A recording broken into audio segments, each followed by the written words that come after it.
Урматтуу достор, урматтуу мекендештер. Бүгүн Жогорку Кеңеште Кыргызстандын Германиядагы элчилигинин ишмердүүлүгүнө, анын элчисине, дипломаттарына доомат сөз айтылды. Ал доомат сөздүн кыскача маңызы төмөндөгүдөй.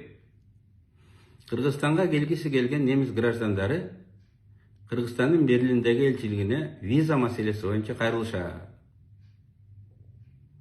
Ал жердеги кыргыз дипломаттары өз кызмат абалынан кыянаттык менен пайдаланып, опузалап, немис граждандарынан акча талап кылышат экен. Ошентип, Берлиндеги элчиликте коррупциялык жагдай, коррупциялык схема түзүлүп калган окшойт. Тез аранын ичинде тиешелүү бийлик органдары текшерип, Жогорку Кеңешке маалымат берсин деп айтылат. Мисал катары, былтыр 15 ноябрда виза алам деген Алдахунов, мындан 3 жыл мурун 21-жылы виза алам деп аракеттенип, эки жолу кайрылып анан виза алышкан Димер Бранд деген немис граждандары жөнүндө айтылат. Доомат алар 2 жолудан $50 төлөп калыптыр. Алар доллар эмес, €50 берип, $1 акча төлөп коюпту. Дегенде мындай $1 акча төлөнүп калды деген ушундай доомат коюлуп атат. Мен кыскача жооп түшүндүрмөм. Жылына Кыргызстанга Германиядан 15-17 миң немис гражданины барып келишет. Мындан кийин дагы алардын саны өсө бермекчи. Анткени Германия менен Орто Азия өлкөлөрүнүн, ошонун ичинде Кыргызстандын мамилелери күндөн күнгө өркүндөп, өсүп, бекемделип жатат. Экономикалык, соода, гуманитардык, саясий байланыштарыбыз күчөп жатат. Буга албетте бүгүнкү геосаясий кырдаалдын таасири да абдан чоң. Алардын бири дагы Берлиндеги кыргыз элчилигине кайрылышпайт. Түз эле учуп барып, кайра келишет. Анткени 2012-жылы кыргыз өкмөтү бир тараптуу дүйнөнүн 40 өлкөсүнө визасыз режим киргизген. Ошол өлкөлөрдүн катарында Германия дагы бар. Германиянын граждандары Кыргызстанга 60 күнгө чейин визасыз кирип чыкканга укуктуу. Россияда мигрант болуп жүргөн кыргыздардын бир көйгөйү бар. Кирди чыкты деп аталат. Немистер да ошол кирди чыкты процедурасына душар болушат.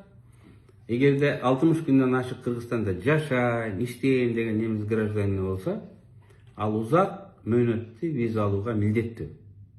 Бул шарт. Андай виза алыш үчүн өзүнүн талаптары бар. Ал ошол талаптарды аткарыш керек.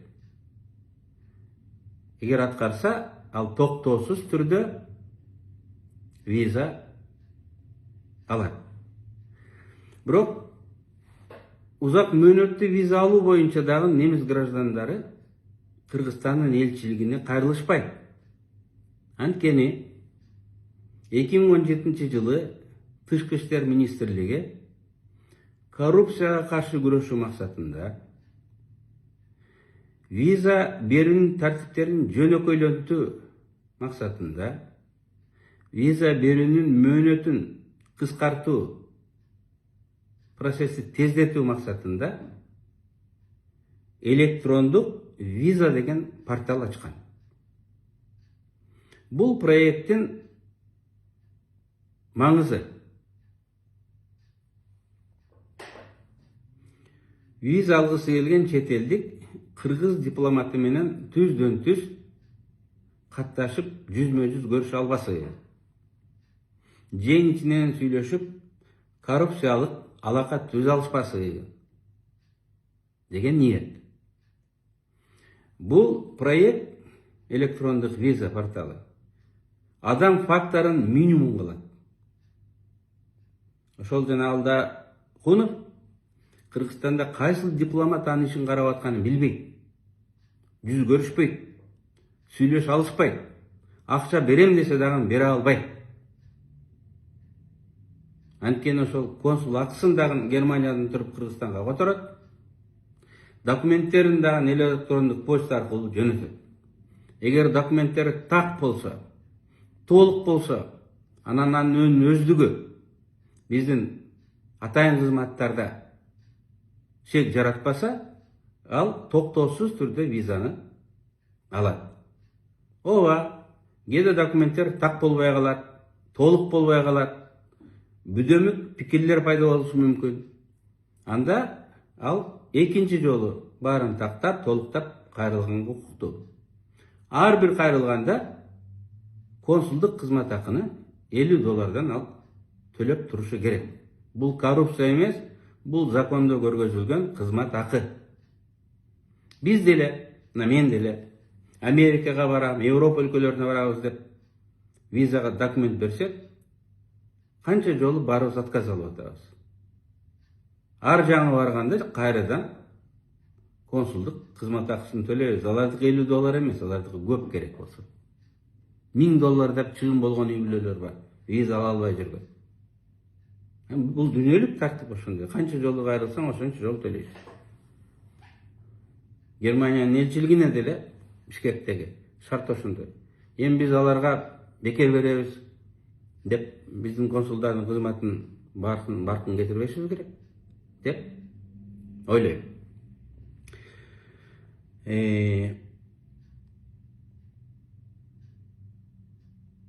Узак мөөнөткө виза алгысы келген немис граждандары дагы, мына мен 3 жыл элчи болуп атам, дээрлик элчиликке кайрылышпайт. Мен жана айтканда алар түз эле электрондук порталга кайрылып, ал жактан виза алган алар үчүн ыңгайлуу. 3 жылдын ичинде 4 жолу бизге ушундай виза сурап кайрылышыптыр. Былтыр Франкфурттагы биздин консулдугубуз 3 дипломатка кызмат визасын берди. Быйыл Берлиндеги консулубуз январда 1 дипломатка кызмат визасын берди. Башка виза маселеси боюнча бизге кайрылуу болгон жок. Мен ушуну мындай баса белгилегим келет. Депутат айткандан кийин биздин 2 консул бухгалтерибиз бир жумуш күнүн кетирип, архивтерди казып, документтерди 3-4 жолу тактап чыкты. Ошондой эле иликтөө иштерин МИДтин тышкы иштер министринин кызматкерлери дагы жүргүзүштү. Бир күн толугу менен. Анан тактап чыкты. Аллабыдин деген гражданин электрондук портал аркылуу Кыргызстанга 2 жолу кайрылыптыр. Документи толук болуп, шарттарды канааттандырганда гана ага виза берилиптир.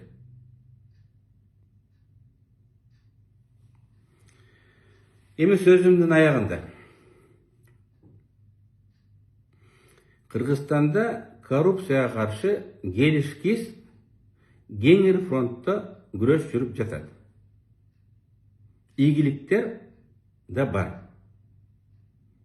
Коррупцияга каршы күрөш мындан ары да болуп, бардык тармактарда, бардык сфераларда жүрүш керек.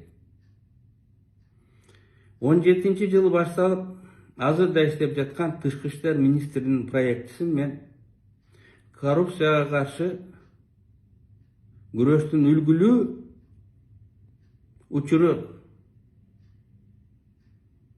үлгүлүү проектиси катары көргөзөт элем.